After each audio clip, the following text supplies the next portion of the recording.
Hello students, মাই tutorial স্কিমে তোমাদের সবাইকে স্বাগত। আজকে আমি আমাদের চ্যানেলে তোমাদেরকে সেকেন্ড সামেটিভ ইভলিউশনের মডেল সেটগুলো তোমাদেরকে করিয়ে দেবো বলে ভেবেছি।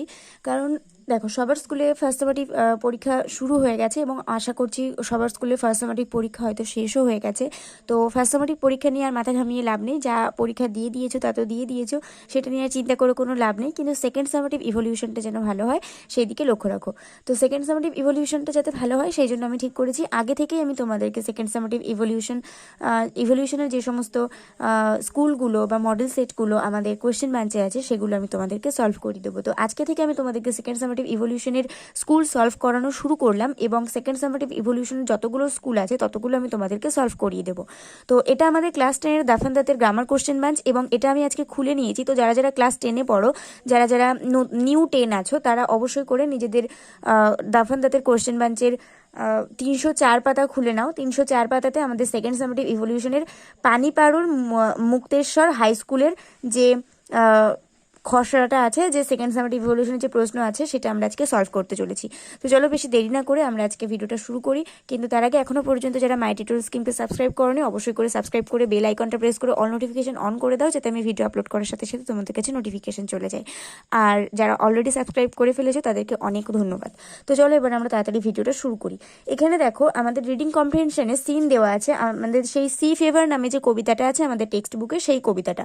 তো এখন এই যে কবিতাটা এখানে দেওয়া হয়েছে, এটা কিন্তু আমাদের মাধ্যমিক পরীক্ষায় কিন্তু এই সি ফেভার কবিতাটা চলে এসেছে। আমাদের যারা 2023 সালে যে সমস্ত ক্যান্ডিডেটসরা মাধ্যমিক পরীক্ষা দিয়ে দিয়েছে তাদের কিন্তু এই সি ফেভার কবিতাটা সিনে চলে এসেছে। তাই এই কবিতাটা কিন্তু তোমাদের যারা 2024 সালে মাধ্যমিক দেবে তাদের কিন্তু আসার কোনো চান্সই নেই।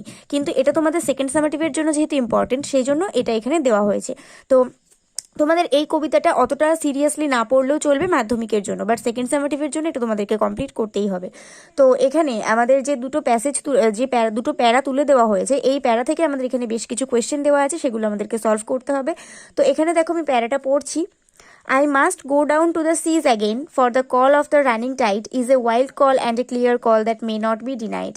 And all I ask is a windy day with the white clouds flying and the flung spray and the blown spum and the seagulls crying. I must go down to the seas again, to the vagrant gypsy life, to the gulls where the whales sway, where the winds like a wetted knife. And all I ask is a merry yearn from a laughing failure over, and quiet sleep and a sweet dream when the long trick's over. আশা করছি তোমরা বুঝতে পারছো কবিতাটার last যে দুটো প্যারা আছে সেই দুটো প্যারা দেওয়া হয়েছে এবং প্রথম প্যারাটা দেওয়া হয়নি। তো এই লাস্ট দুটো প্যারাটা থেকে আমাদেরকে কোয়েশ্চেন সলভ করতে হবে। অ্যাট ফার্স্ট আমাদের বেশ কিছু এমসিকিউ দিয়ে দেওয়া হয়েছে, এগুলো আমাদেরকে টিক মারতে হবে। The call of the running tide can be easily denied, can not be denied, not at all attractive, is most discouraging. তো এখানে আমাদের সিনের এই কবিতাটাতে ছিল এখানে যে for the call of the running tide is a wild call and a clear call that may not be denied, যেটাকে অস্বীকার করা বা অ্যাভয়েড করা যায় না। তাহলে আমাদের এখানে এই যে বি দাগে যে অপশানে যেটা লেখা আছে ক্যান নট বি ডিনাইড, যেটাকে অস্বীকার করা যায় না, এটা হচ্ছে আমাদের আনসার। তো তোমাদেরকে এখানে এই বক্সে, এর পাশে এই যে বক্স আছে, এই বক্সে তোমাদেরকে এখানে টিক মারতে হবে। তো এটা আমাদের answer. The poet would like to hear the cry of the night angel, skylark, cuckoo, seagull. এখানে দেখো আমাদের এই কবিতার মধ্যে আছে যে and the flung spray and the blown spume and the seagulls crying. এখানে ক্রাইটা হচ্ছে সিগালেরই, তাহলে এখানে আমরা এই সিগাল যেখানে আছে একদম ডি দাগে যে অপশানটা, এটা হচ্ছে আমাদের আনসার, এখানে আমরা টিক মারবো। The poet likes to lead a gypsy life because it is a carefree life full of adventures, full of luxury, full of responsibilities, dull and uninteresting. Gypsy মানে হচ্ছে ভবঘুরে, মানে যারা আর কি কোনো কাজকর্ম নেই এমনিই ঘুরে বেড়ায়। রাস্তাঘাটে অনেক ভবঘুরে আমরা ঘুরে দেখতে পাই। কিন্তু এখানে জিপসি লাইফ মানে কবি কি বলতে চেয়েছেন? কবি বলতে চেয়েছেন একটা কেয়ারফ্রি লাইফ, যেটা খুব রোমাঞ্চকর একটা জীবন হবে, যেখানে কোনো কিছু চিন্তা থাকবে না। তো এই জন্য তিনি জিপসি লাইফটা প্রেফার করেছেন, সেই জন্য আমাদের অপশন এতে যেটা লেখা আছে এটা আমাদের আনসার হবে, এখানে আমরা টিক মারবো। তারপরে 4 দাগে আছে the wind on the sea is like a weighted sword, arrow, spear, knife. তো আমাদের এখানে দেখো এখানে আছে the winds like a weighted knife, তার মানে কি এখানে ধারালো ছুরির মতন আছে, তাহলে আমাদের এটা নাইফ হবে। তাহলে এই যে ডি দাগে যে আমাদের নাইফ আছে, এখানে আমরা এটাতে টিক মারবো, এটা আমাদের আনসার। এমসিকিউ সলভ হয়ে গেল। এবার আমাদের ট্রু ফলস দেওয়া আছে এবং ট্রু ফলসের সাথে সাথে আমাদেরকে সাপোর্টিং স্টেটমেন্টও দিতে হবে। তো প্রথমে আছে the poet is not going out to the sea for the first time, মানে কবি প্রথম সময়ের জন্যই সমুদ্রে যাচ্ছে না। এটা কিন্তু একদম সত্যি, কারণ দেখো এটা আমাদের যে ফার্স্ট লাইনটা আছে, I must go down to the seas again, again মানে হচ্ছে পুনরায়, মানে আমাকে পুনরায় সমুদ্রে ফিরতেই হবে। তার মানে কি, কথক এর আগে কিন্তু গিয়েছেন সমুদ্রে, তারপর তিনি ফিরেছেন এবং আবার তিনি যাচ্ছেন, তাহলে এটা তার প্রথমবার নয়। তাহলে এটা আমাদের ট্রু হবে এবং আমরা সাপোর্টিং স্টেটমেন্ট হিসেবে এটাই দিতে পারি, I must go down to the seas again for the call of the running tide. ঠিক আছে, এই পুরো লাইনটাই আমরা সাপোর্টিং স্টেটমেন্ট হিসেবে দিতে পারি। তারপরে আমাদের সেকেন্ড কোশ্চেন আছে, the poet does not want to sleep when the journey is over, মানে কবি ঘুমাতে চান না এই পুরো জার্নিটা ওভার হয়ে গেলে। এটা কিন্তু ফলস, কারণ আমরা একদম লাস্ট লাইনে দেখেছি কবি লিখেছেন and quiet sleep and a sweet dream when the long trick's over, যখন এই পুরো যাত্রাটা ওভার হয়ে যাবে তখন তিনি ঘুমাতে চেয়েছেন এবং একটা সুন্দর মিষ্টি স্বপ্ন দেখতে চেয়েছেন। তাহলে এটা আমাদের ফলস হবে এবং সাপোর্টিং স্টেটমেন্ট হিসেবে আমরা এটাই লিখবো, and quiet sleep and a sweet dream when the long trick's over. তারপরে আমাদের দুটো কোয়েশ্চেন দেওয়া আছে এবং এই দুটো কোয়েশ্চেনের আনসার আমাদেরকে ভালো করে লিখতে হবে এবং এই দুটো এক নম্বরের কোয়েশ্চেন। তাহলে এক নম্বরের কোয়েশ্চেন আমাদের বেশি বড় করে লেখার দরকার নেই, কিন্তু যেহেতু তোমরা মাধ্যমিক পরীক্ষা দেবে আর মাধ্যমিক পরীক্ষাতে এই কবিতাটা আসবেও না, কিন্তু এখন মানে যে কোনো কবিতা বা যে কোনো স্টোরির কোয়েশ্চেনই তোমরা একটু ভালো উন্নত মানের লিখতে শেখো, তাতে তোমাদেরই বেশি ভালো হবে। তোমাদের যাদের ইংলিশে নলেজ কম তাদের একটু বেশি সুবিধা হবে। তো আমাদের ফার্স্ট কোয়েশ্চেন আছে, why must the poet go down to the seas again, কেন কবির আবার সমুদ্রে ফিরে যাওয়া উচিত। তো এটার উত্তর আমরা কি লিখতে পারি, এখানে দেখো ফার্স্ট লাইনে আমাদের আছে এক নম্বরের কোয়েশ্চেন, যেহেতু আমাদের বেশি লেখার দরকার নেই, এখানে দেখো লেখা আছে I must go down to the seas again for the call of the running tide is a wild call and a clear call that may not be denied. তাহলে এটা আমাদের কারণ হতে পারে যে তিনি ছুটন্ত সমুদ্রের স্রোতের জন্য তিনি আবার স্রোতের ডাকের জন্য তিনি আবার ফিরে যেতে চান সমুদ্রে, যেটা খুবই একটা বন্য একটা ডাক এবং খুবই পরিষ্কার একটা ডাক, যেটা কখনোই অস্বীকার করা যায় না, এই জন্য তিনি ফিরে যেতে চান। তাহলে এটাকে যদি আমরা সাজিয়ে গুছিয়ে আনসারটা লিখি তাহলে আমাদের কি আনসারটা দাঁড়াচ্ছে। দেখো তোমরা সবসময় জানো যে আমি সবসময় কোশ্চেনের আনসারগুলো প্রথম থেকে একটু ভালো করে সাজিয়ে নিই এবং তারপরে মূল যে আনসারটা সেটা লিখি। এটা আমার স্টাইলে আনসার লেখা এবং আমি মানে তোমাদেরকে রিকমেন্ড করবো যে তোমরাও এইভাবে আনসার লেখাটা শেখো, এতে তোমাদের বেশি ভালো হবে। ইংলিশে যে এক্সামিনারই খাতা দেখুক না কেন এরকমভাবে আনসার লিখলে কখনোই তারা কাটতেও পারবে না এবং তাদের ইমপ্রেশনটাও ভালো হবে, ইংলিশে নাম্বারটা বেশি পাওয়া যায়। তো এখানে আমি লিখে নিয়েছি, দেখো প্রথমে কবি এবং কবিতার নামটা উল্লেখ করে নিয়েছি। বেশিরভাগ ক্ষেত্রে আমরা বাংলা প্রশ্ন লেখার ক্ষেত্রে যখন উত্তর লিখি তখন আমরা কবি, কবিতা এবং কাব্যগ্রন্থের নাম উল্লেখ করে থাকি, কিন্তু ইংলিশের ক্ষেত্রে এই ব্যাপারটাকেও ফলো করে না, তারা ডাইরেক্ট আনসার লিখে দিয়ে থাকে। কিন্তু ইংলিশের ব্যাপারেও এরকম ব্যাপারটা আমরা দিতে পারি, প্রথমে আমরা কবি এবং কবিতা আর তাছাড়া তার যদি কোনো কাব্যগ্রন্থ থাকে তাহলে সেটা আমরা উল্লেখ করে দিতে পারি এবং তারপরে আমরা মূল যে আনসারটা থাকে কবিতা বা স্টোরি থেকে সেটা আমরা দিতে পারি। তো এখানে দেখো আমি প্রথমে কবি এবং কবিতার নামটা লিখে নিয়েছি। In the poem sea fever written by John Masefield, এই কথাটা লেখার পরে তারপরে আমরা মূল যে আনসারটা আছে সেটা লিখবো।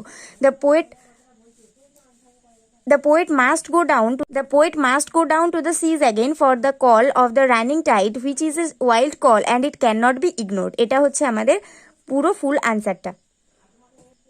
সেকেন্ড কোয়েশ্চেন আছে, what does the poet want at the end of the sea voice, তাহলে তার সমুদ্রযাত্রার লাস্টে মানে কবি কি চাইছেন। এখানে আমাদের দেখো আছে and quiet sleep and a sweet dream when the long trick's over, তিনি ঘুমাতে চান এবং স্বপ্ন দেখতে চান সুন্দর, কিন্তু এর একটা অন্তর্নিহিত অর্থ আছে।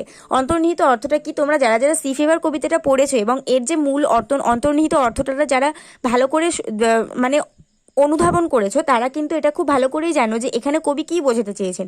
কবি পুরো সমুদ্রযাত্রাটাকে একটা মানুষের জীবনের সঙ্গে তুলনা করেছেন এবং লাস্টে মানে সমুদ্রযাত্রার শেষে যেরকম নাবিক খুবই ক্লান্ত হয়ে পড়ে এবং ঘুমোতে চায়, ঠিক সেভাবেই কিন্তু আমরা গোটা জীবনটা অনেক স্ট্রাগল করি, অনেক চ্যালেঞ্জের মুখোমুখি হয়ে আমরা গোটা জীবনটা কিন্তু একটা ওইভাবে কাটানোর পরে আমরা একটা ক্লান্তি অনুভব করি এবং যখন আমরা অ্যাট লাস্ট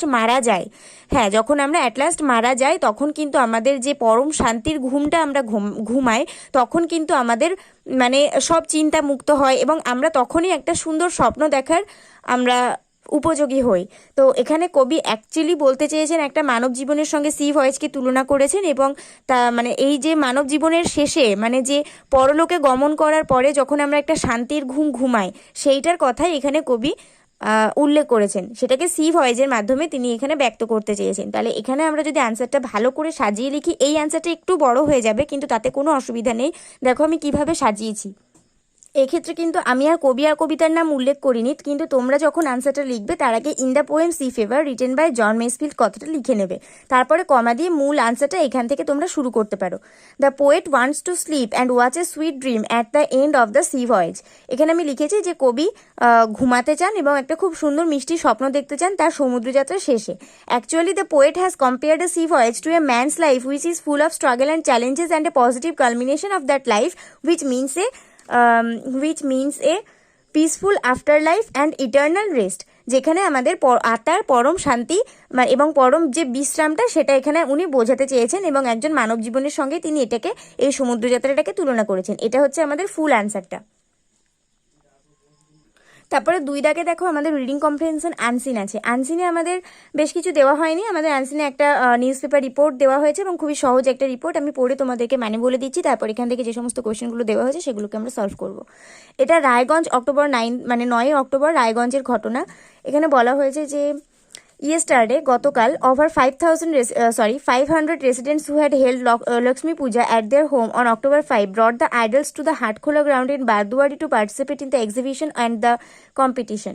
গতকাল 500রও বেশি বাসিন্দা যারা তাদের বাড়িতে 5ই অক্টোবরের দিন লক্ষ্মী পূজা করেছিল তারা বারদুয়ারির হাটখোলা জায়গা থেকে মূর্তিগুলো কিনে নিয়ে এসেছিল। এবং তারা কিসের জন্য ওখান থেকে মূর্তি কিনে নিয়ে এসেছিল? ওরা ওই যে প্রতিযোগিতা এবং যে প্রদর্শনীটা হয়ে থাকে সেখানে মানে পার্টিসিপেট করার জন্য, অংশগ্রহণ করার জন্য ওরা ওই আইডলসগুলো মূর্তিগুলো ওখান থেকে কিনে নিয়ে এসেছিল। In Raiganj this is a traditional custom for the past 23 years. গত 23 বছর ধরে রায়গঞ্জে এটা একটা প্রচলিত প্রথা হয়ে আসছে। It would not be an exaggeration if the event is termed as Lakshmi Puja carnival. এটাতে কোনো কিছুই ভুল হবে না, কোনো কিছুই মানে অত্যুক্তি হবে না। এক্সগ্যারেশন মানে অ্যাকচুয়ালি অত্যুক্তি, মানে কিছু বাড়িয়ে বলা হবে না। যদি লক্ষ্মী পূজাকে একটা আনন্দমূলক ভ্রমণ মেলা বলা হয়, কার্নিভাল মানে হচ্ছে আনন্দমূলক ভ্রমণ মেলা, তাহলে people move in a procession to bring the idols to the ground. মানুষজন একটা মিছিলের কায়দায় হেঁটে থাকে এই মূর্তিগুলোকে ওখান থেকে নিয়ে আসার জন্য। ওয়্যার দোজ আর ডিসপ্লেড, যেখানে ওদের প্রদর্শনী করা হয়। মানে রায়গঞ্জে একটা মেলার ব্যবস্থা করা হয়, যেটা হয় রায়গঞ্জে একটা মেলার ব্যবস্থা করা হয় এবং সেখানে ওই লক্ষ্মী পূজার একটা প্রদর্শনী করা হয়।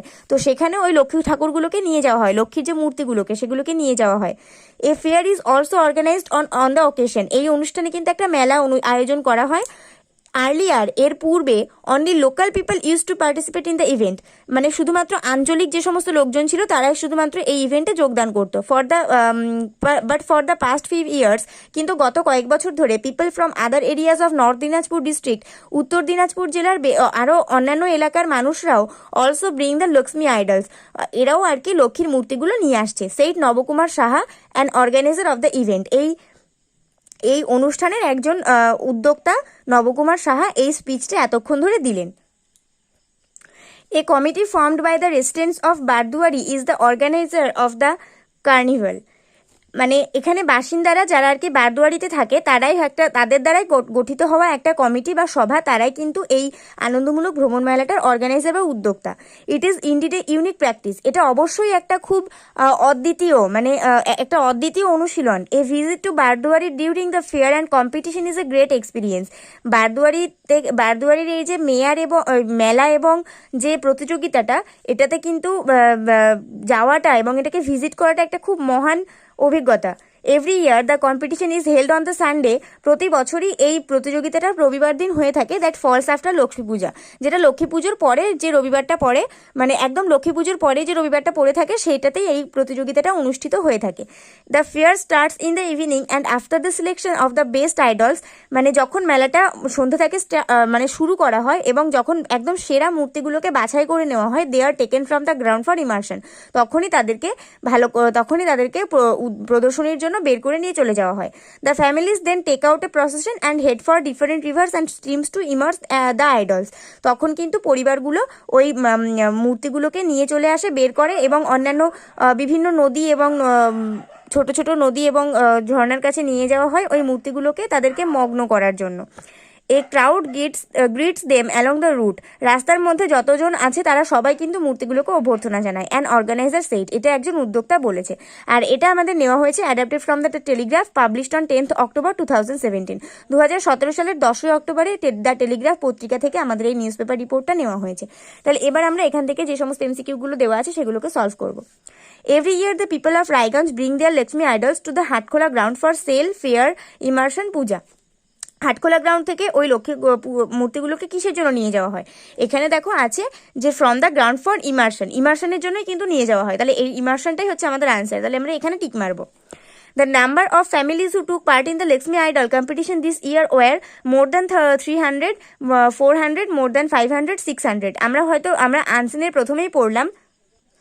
আনসারের প্রথমেই পড়লাম যে ওভার 500 রেসিডেন্টস, মানে কি 500রও বেশি বাসিন্দা।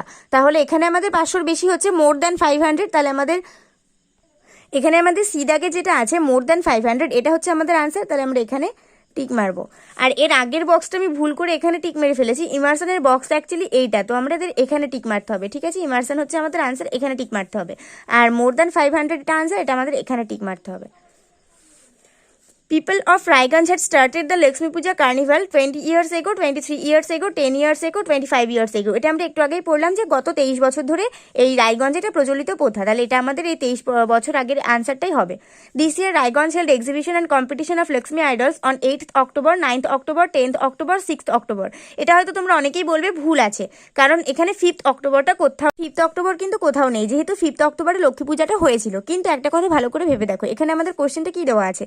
This year Raiganj held exhibition and competition of Lakshmi idols on। এখানে বলা হয়েছে যে লক্ষ্মী ঠাকুরের মূর্তির যে প্রদর্শনী এবং যে প্রতিযোগিতাটা হয়েছিল সেটা কবে হয়েছিল। এখানে কিন্তু একবারও বলা হয়নি যে লক্ষ্মী পুজোটা কবে হয়েছিল। লক্ষ্মী পুজোটা আমাদের 5th October-এই হয়েছিল, কিন্তু লক্ষ্মী পুজোর জন্য যে মেলাটা হয়েছিল সেটা কবে হয়েছিল। তো এটা আমরা কি করে জানবো? এখানে দেখো আমাদের এই রিপোর্টটা, এটা কিন্তু আমাদের প্রেসড আউট হয়েছে অক্টোবরের 9 তারিখে, এটা কিন্তু আমাদের পাবলিশড হয়েছে অক্টোবরের 9 তারিখে। তাহলে অক্টোবরের 9 তারিখে এটা পাবলিশড হয়েছে এবং এখানে আমাদের লেখা আছে ইয়েস্টারডে। ইয়েস্টারডে মানে কি? ইয়েস্টারডে এই মেলাটা অনুষ্ঠিত হয়েছিল, এরকম কিছুই তথ্য আমাদেরকে এই রিপোর্টে দেওয়া হয়েছে। তাহলে অক্টোবরের 9-এ যদি কোনো কিছু প্রকাশিত হয়ে বলা হয় যে গতকাল মেলাটা অনুষ্ঠিত হয়েছে, তার মানে সেটা কি দাঁড়াচ্ছে? তারিখটা তাহলে কত দাঁড়াচ্ছে? 8ই অক্টোবর দাঁড়াচ্ছে না? 9ই অক্টোবরের আগের দিন মানে গতকাল তো 8ই অক্টোবর দাঁড়াচ্ছে। আর এখানে তো আমাদের 8ই অক্টোবর অপশানে আছে, তাই না? তাহলে আমাদের ওই লক্ষ্মী ঠাকুরের জন্য ওই এক্সিবিশন এবং কম্পিটিশনটা আমাদের 8ই অক্টোবরই হয়েছিল। তাহলে এটা হচ্ছে আমাদের আনসার। তারপরে দেখো আমাদের ট্রু ফলস দেওয়া আছে। Unlike every year this Lakshmi Puja fair was held on the Sunday the fell after Lakshmi Puja. এটা কিন্তু ফলস হবে। অনেকেই ভাববে যে এটা ট্রু হবে, কিন্তু এটা ট্রু নয়, কারণ এখানে বলা হয়েছে দেখো আনলাইক মানে প্রতি বছরের মতন নয় আর কি। প্রত্যেক বছরের মতনই তো লক্ষ্মী পুজোর ওই মেলাটা রবিবার দিন ফেলা হয়, যেটা রবিবার লক্ষ্মী পুজোর পরে। তাহলে এখানেই বলা হয়েছে যে সেরকম কিন্তু করা হবে না, প্রত্যেক বছর মতন এইবার সানডেতে ফেলা হবে না। তাহলে এটা হচ্ছে আমাদের ফলস। আর এখানে আমাদের সাপোর্টিং স্টেটমেন্ট হবে, এখানে দেখো এখানে আছে every year the competition is held on the Sunday that falls after Lakshmi Puja. এটা হচ্ছে আমাদের এখান থেকে এইটুকু হচ্ছে আমাদের সাপোর্টিং স্টেটমেন্ট। তারপরে 2 দাগে আছে the organiser of the fair take out the idols in a procession for immersion. এটা আমাদের ট্রু, কারণ এখানে আমাদের আছে এখানে আমরা এখান থেকে বলতে পারি the fair starts in the evening and after the selection of the best idols they are taken from the ground for immersion. এখান থেকে আমরা এতটা বলতে পারি। সেকশন বি গ্রামার অ্যান্ড ভোকাবুলারিতে তারপরে আমাদের বেশ কিছু গ্রামার দেওয়া হয়েছে। এখানে দেখো আমাদের একটা সেন্টেন্স দেওয়া আছে এবং এখানে ফর্ম অফ ভার্বস আমাদেরকে ঠিক করতে হবে। All the children love, has loved, are loving outdoor games. তো এখানে দেখো হ্যাজ লাভড আমরা দিতে পারবো না, কারণ আমরা এখানে নিশ্চয়ই আমরা প্রেজেন্ট এই পাস্ট টেন্সে আমরা দিতে পারছি না। তাহলে এখানে আমাদের আর লাভিংও দেওয়া যাবে না, কারণ আর লাভিংটা হচ্ছে আমাদের প্রেজেন্ট কন্টিনিউয়াস টেন্স হয়ে যাচ্ছে, আর প্রেজেন্ট কন্টিনিউয়াস টেন্স আমরা এভাবে দিতে পারি না। তাহলে অল দ্য চিলড্রেন লাভ, আমাদের এটা লাভ হবে। All the children love outdoor games, যদিও বাচ্চারা মানে বাইরে আউটডোর গেমসটা বেশি পছন্দ করে। Their parents consider their interest as harmful and meaningless. কিন্তু বাবা মায়েরা কি করে, তাদের যে আকর্ষণটা সেটাকে ক্ষতিকারক এবং অর্থহীন বলে দাবি করে। তাহলে এটা কনসিডার হবে, এটা হবে লাভ এবং এটা কনসিডার। এটা টেন্স ঠিক রেখে এটা আমাদেরকে করতে হবে। আমাদের আর্টিকেল প্রিপোজিশনে আছে in dash evenings they would sit together dash the dining table and rearrange the stamps. তাহলে এখানে ইভিনিংসের আগে আমাদের আর্টিকেল বসবে দা, আর এখানে দ্য ডাইনিং টেবিলের আগে আমাদের বসবে at. In the evenings they would sit together at the dining table and rearrange the stamps. তারপরে আমাদের ডু অ্যাজ ডাইরেক্টেডে বেশ কিছু গ্রামার দেওয়া হয়েছে। ফার্স্ট আমাদের বলা হয়েছে যে এই এখানে একটা সিম্পল সেন্টেন্স দেওয়া হয়েছে এবং এই সিম্পল সেন্টেন্সটাকে আমাদের কমপ্লেক্স করতে হবে। তাহলে I am sure of his success, আমি তার সফলতার ব্যাপারে নিশ্চিত। তাহলে এখানে যদি এটা আমি সবসময় বলে থাকি যে সেন্টেন্সের ট্রান্সফরমেশন করতে গেলে আগে আমাদের বাংলাটা ভেবে নিতে হবে। এখানে এই সেন্টেন্সের বাংলা হচ্ছে আমি তার সাফল্যের ব্যাপারে নিশ্চিত। তাহলে যদি এটাকে আমরা জটিল বাক্যে নিয়ে যাই তাহলে এটা কি হবে? আমি নিশ্চিত যে সে সফল হবে, তাই না? আমি নিশ্চিত যে সে সফল হবে। তাহলে এখানে আমরা ইংলিশে বললে এটাকে কি বলতে পারি? I am sure that he will be successful, আমি নিশ্চিত যে সে সফল হবে। The teacher delivered a lecture to a group of students, change the voice. এই যে গ্রামারটা এখানে আছে, এই যে ভয়েস চেঞ্জটা এখানে আছে, এই ভয়েস চেঞ্জটা কিন্তু আমি তোমাদেরকে ক্লাস 9-এর দাফ অ্যান্ড দ্যাট কোয়েশ্চেন ব্যাংক থেকে করিয়ে দিয়েছি। তোমাদের হয়তো মনে নেই, কিন্তু আমি গ্রামারটা দেখেই চিনতে পেরেছি এবং এটা আমি ক্লাস 9-এর দাফ অ্যান্ড দ্যাট কোয়েশ্চেন ব্যাংক থেকে কিন্তু আমি তোমাদেরকে করিয়ে দিয়েছি। তো কার কার মনে আছে অবশ্যই আমাকে কমেন্টে জানাবে, এবং যদি কেউ মানে ভিডিওটা না দেখে থাকো অবশ্যই ভিডিওটা দেখে নিও।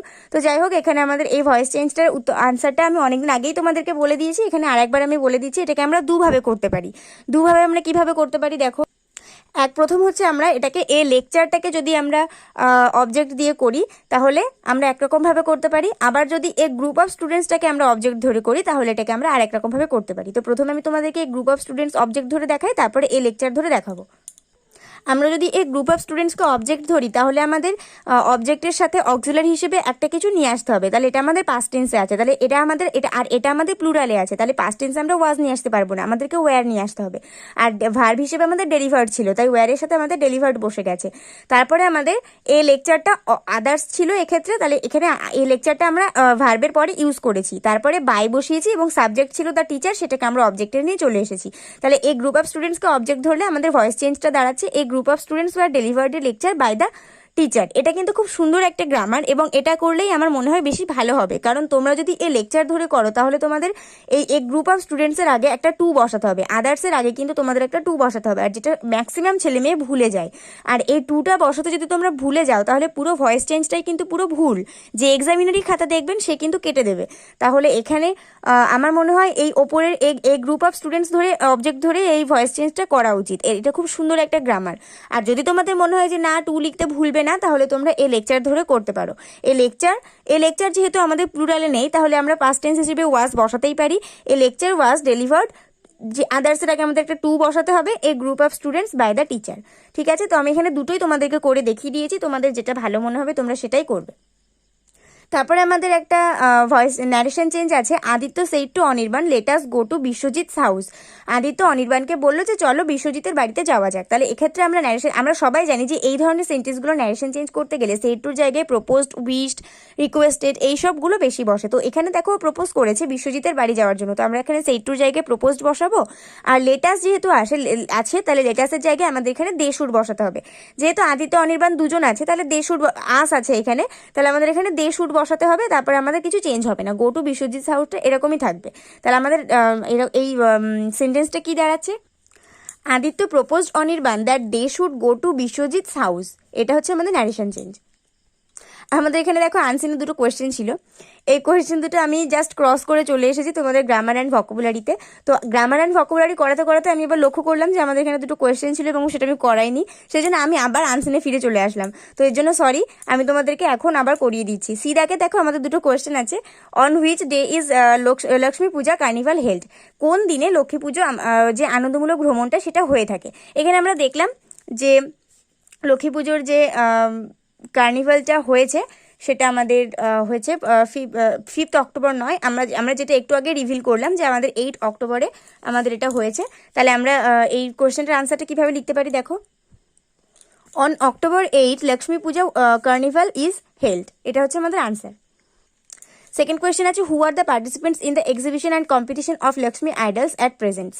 তাহলে এখানে আমাদের কোয়েশ্চেনের আনসারটা কি হবে? এখানে আমাদের বলা হয়েছে যে মানে বর্তমানে পার্টিসিপেন্টস কারা, এই এক্সিবিশন এবং কম্পিটিশনের পার্টিসিপেন্টস কারা। আমাদের আনসারটা কি হবে? আমরা একটু আগে জেনেছি, আমরা আনসার পড়ে জেনেছি যে উত্তর দিনাজপুর জেলার যে সমস্ত আঞ্চলিক লোকজন আছে তারাও কিন্তু এসে পার্টিসিপেট করে। তাহলে আমাদের আনসারটা হবে At present, people from other areas of the North Dinajpur district are the participants in the exhibition and competition of Lakshmi idols. তো এই দুটো কোয়েশ্চেন আমাদের কমপ্লিট হলো, ভাগ্যিস আমি দেখতে পেলাম, নইলে এই দুটো হয়তো আমি আর করাতেই পারতাম না। অনেকেই হয়তো আমার এই ভিডিওটা দেখছে এই দুটো কোয়েশ্চেনের জন্য, আর এই দুটোই আমি জাস্ট ক্রস আউট করে বেরিয়ে চলে যাচ্ছিলাম। তো যাই হোক, আমাকে সময় থাকতে আমি দেখতে পেয়েছি এবং তোমাদেরকে সলভ করে দিলাম। তো তারপর আমি আবার যেখানে করাছিলাম সেখানে ফিরে আসি, মানে আমরা যে গ্রামারের পরে যেখানে গ্রামার করছিলাম সেখানে আমরা ফিরে আসি। এখানে আমাদের ডুয়াস ডাইরেক্টেডগুলো সব সলভ হয়ে গেল। তারপর আমাদের ডিদাকে দেখো ফ্রেজাল ভার্বস আছে। ডিদাকে ফ্রেজাল ভার্বসে আমাদের আছে Arpan never heads street dogs. হেডসের ফ্রেজাল ভার্বস আমরা সবাই জানি লুক ডাউন আপন, যেটা আমাদের ব্র্যাকেটের লিস্টের এখানে আছে। তাহলে লুক ডাউন আপনটা আমরা লিখতে পারি, কিন্তু এখানে দেখো ভার্বের সঙ্গে এস যোগ আছে। আর আমরা সবসময় জানি ফ্রেজাল ভার্বসটা ঠিক যে রূপে থাকবে আমাদেরকে আমাদের যে ওয়ার্ডটা যে রূপে থাকবে আমাদের ফ্রেজাল ভার্বসটাও কিন্তু আমাদের সেই রূপেই লিখতে হবে। তাহলে হেডসের সঙ্গে যখন এস যোগ আছে তাহলে আমাদের লুকের সঙ্গে এস যোগ করতে হবে। তাহলে এটা হবে looks down upon. Arpan never looks down upon street dogs. At last the enemy surrendered, মানে অ্যাট লাস্ট সারেন্ডার করলো, তার এখানে ইডি যোগ আছে ভার্বের সঙ্গে। আর আমরা জানি যে সারেন্ডার্ডের ফ্রেজাল ভার্ব হচ্ছে গিভ ইন, তাই তো? গিভ ইন হচ্ছে সারেন্ডার্ডের ফ্রেজাল ভার্ব। তাহলে সারেন্ডার্ডের সাথে যদি ইডি যোগ থাকে তাহলে আমাদের গিফটার পাস্ট ফর্ম ইউজ করতে হবে, আর গিভের পাস্ট ফর্ম হচ্ছে গেভ। তাহলে এটা হবে gave in. At last the enemy gave in. Sanju met his old friend when he was going to market, এটা আমাদের পাস্ট টেন্সে আছে। আর আমরা জানি যে মেটের পাস্ট ফর্ম হচ্ছে মিটের পাস্ট ফর্ম হচ্ছে মেট। তাহলে আমাদের মেটের ফ্রেজাল ভার্বস হচ্ছে কাম অ্যাক্রস। তাহলে এখানে যদি এটা পাস্ট ফর্মে থাকে তাহলে আমাদের এটাকেও পাস্ট ফর্মে নিয়ে আসতে হবে, এবং কামের পাস্ট ফর্ম হচ্ছে কেম। তাহলে এটা হচ্ছে আমাদের Sanju came across his old friends when he was going to market. The man abandoned evil company. Abandoned মানে হচ্ছে ছেড়ে দেওয়া, পরিত্যাগ করা। তাহলে অ্যাবান্ডনের ফ্রেজাল ভার্বস আমরা সবাই জানি যে গিভ আপ, ছেড়ে দেওয়া। তাহলে এখানে অ্যাবান্ডনের সাথে ইডি যোগ আছে, আর এটাকে পাস্ট ফর্মে নিয়ে আসলে আমাদের গেভ আপ হবে। তাহলে the man gave up evil company. তারপরে ইডাকে আমাদের একটাই ভোকাবুলারি দেওয়া আছে, ডিসপ্লের থেকে, মানে আমাদের কোয়েশ্চেন নাম্বার 2 থেকে আনসিন থেকে আমাদের এমন একটা ওয়ার্ড খুঁজে বার করতে হবে যেটা ডিসপ্লের সাথে মিল আছে। তো আমার মনে হয় এক্সিবিশনটাই ডিসপ্লের সাথে যাবে, কারণ ডিসপ্লে মানেও প্রদর্শনী আর এক্সিবিশন মানেও প্রদর্শনী। তাহলে ডিসপ্লে আর এক্সিবিশন কথা দুটো কিন্তু একই। তাহলে ডিসপ্লের জায়গায় তোমরা এখানে এক্সিবিশন বসাতে পারো। তারপরে সেকশন সি রাইটিং স্কিলে দেখো আমাদের অর দেওয়া আছে, যে কোনো একটা রাইটিং করতে হবে। কিন্তু আমি যেহেতু তোমাদেরকে সলভ করাচ্ছি তাহলে আমি নিশ্চয়ই আমি তো পরীক্ষা দিচ্ছি না, তাই না? তাহলে আমি কেন একটা করব? আমি দুটোই করে দিয়েছি, তোমাদের যেটা ভালো লাগবে তোমরা সেটাই করবে। আর তোমাদের যদি মন হয় যে না দুটোই ইম্পর্টেন্ট, তাহলে দুটোই তোমরা করে রাখতে পারো। অ্যাকচুয়ালি কিন্তু এখানে আমাদের দুটো রাইটিংয়ে ভীষণ ইম্পর্টেন্ট, সেই জন্য আমি দুটো রাইটিংই তোমাদেরকে করিয়ে দিয়েছি। প্রথমেই আমাদের যে নিউজ পেপার রিপোর্ট লিখতে দেওয়া আছে, এবং এখানে বলা হয়েছে যে তোমার লোকাল মার্কেটে আগুন লেগে গেছে, সেটা নিয়ে একটা নিউজ পেপার রিপোর্ট তৈরি করতে। এখানে পয়েন্টস দিয়ে দেওয়া হয়েছে date and time, place, cause of fire, damages, action taken. এখানে আমাদের এগুলো উল্লেখ করতে হবে, মানে সময় এবং তারিখ উল্লেখ করতে হবে, জায়গা উল্লেখ করতে হবে, আগুনের কারণ, ক্ষয়ক্ষতি কতটা হয়েছে, এবং কি কি মানে তারপরে কি কি উদ্যোগ নেওয়া হয়েছে সেগুলো আমাদেরকে এখানে উল্লেখ করতে হবে। তো দেখো আমি কি করে এই নিউজ পেপার রিপোর্টটা লিখেছি। হেডিং করে নিয়েছি outbreak of fire in local market. তারপর ডান দিকে ঠিক যেভাবে নিয়ম মতন বাইরে স্টাফ রিপোর্টটা লিখতে হয় সেভাবে লিখে নিয়েছি। তারপরে এখানে হাওড়া সেপ্টেম্বর 5, এটা হচ্ছে আমাদের প্লেস অ্যান্ড টাইম। তারপরে আমরা এখান থেকে কোলনের পাশ দিয়ে রিপোর্ট শুরু করেছি। Last light and incredible fire broke out at the local fish and vegetable market near Harish বাজার। এটা আমার কাল্পনিক নাম বাজারটার, তোমরা এখানে যা খুশি নাম দিতে পারো। গত রাতে একটা ভয়াবহ আগুন লেগে গিয়েছিল মানে আঞ্চলিক মাছ এবং সবজির বাজার হরিশ বাজারে। The market caught fire at about 10:30 PM when the sellers were packing their bags. রাত 10:30টার দিকে মার্কেটে আগুন লেগে গিয়েছিল যখন বিক্রেতারা তাদের জিনিসপত্র প্যাক করছিল। Police officials and fire department officials took prompt action and prevent a huge disaster.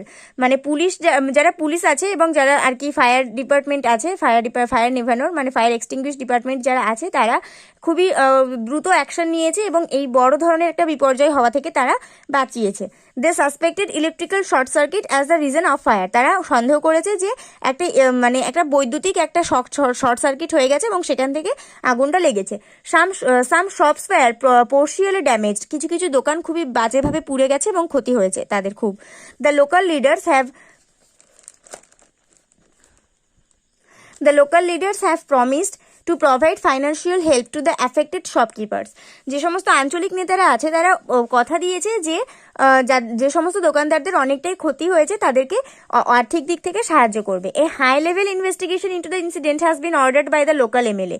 Local আঞ্চলিক যে এমএলএ আছে তিনি খুব কড়াভাবে নির্দেশ দিয়েছে যে একটা উচ্চ পরিমাণের একটা তদন্ত শুরু হোক।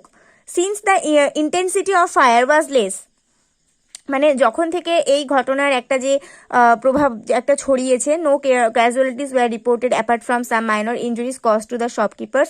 মানে অতটা বড় কিছু ক্ষতি হয়নি তাই, কিন্তু কোনো কিছুই এতটা ক্যাজুয়ালিটিস ছিল না এবং অতটা রিপোর্টও করা হয়নি। The police and the fire department officials have also instructed the market owners association to upgrade the fire extinguish facility in the market. এখানে বলা হয়েছে যে মার্কেটে একটা ফায়ার এক্সটিংগুইশ ফেসিলিটিটা বসানো উচিত, যখন তখন মার্কেটে আগুন লাগলে আগুনটা নেভানো যাবে। তো এখানে হচ্ছে আমাদের শেষ হয়েছে রিপোর্টটা, এবং গোটা রিপোর্টের মধ্যে আমি যে সমস্ত পয়েন্টগুলো উল্লেখ করার কথা ছিল সেগুলো সব উল্লেখ করে দিয়েছি। আশা করছি তোমাদের রিপোর্টটা বুঝতে কোনো অসুবিধা হয়নি। তারপরে দেখো রাইটিংয়ে কি আছে। তারপরে আমাদের একটা লেটার রাইটিং আছে, বলেছে write a letter to the inspector in charge of your local police station complaining about the loss of your mobile phone in your area. এটা কিন্তু একদম ভীষণ ইম্পর্টেন্ট তোমরা যারা মাধ্যমিক পরীক্ষা দেবে এবার তাদের জন্য। নিজের মোবাইল ফোন হারিয়ে গেছে এবং সেটার জন্য একটা অভিযোগ জানিয়ে তোমার লোকাল যে থানার ইন্সপেক্টর ইন চার্জ আছে তাকে একটা চিঠি লেখো। তো এবং সেখানে চিঠির মধ্যে তোমার ফোনের ডিটেলস দিতে হবে এবং কিভাবে তোমার ফোনটা হারালো সেটা তোমাকে উল্লেখ করতে হবে। এটা খুবই সুন্দর এবং খুবই ইম্পর্টেন্ট একটা চিঠি হবে। দেখো আমি এটাকে কিভাবে সাজিয়েছি। প্রথমে আমি ইন্সপেক্টরের জন্য এখানে লিখে নিয়েছি two the inspector in charge lake town police station Kolkata 7,55,000।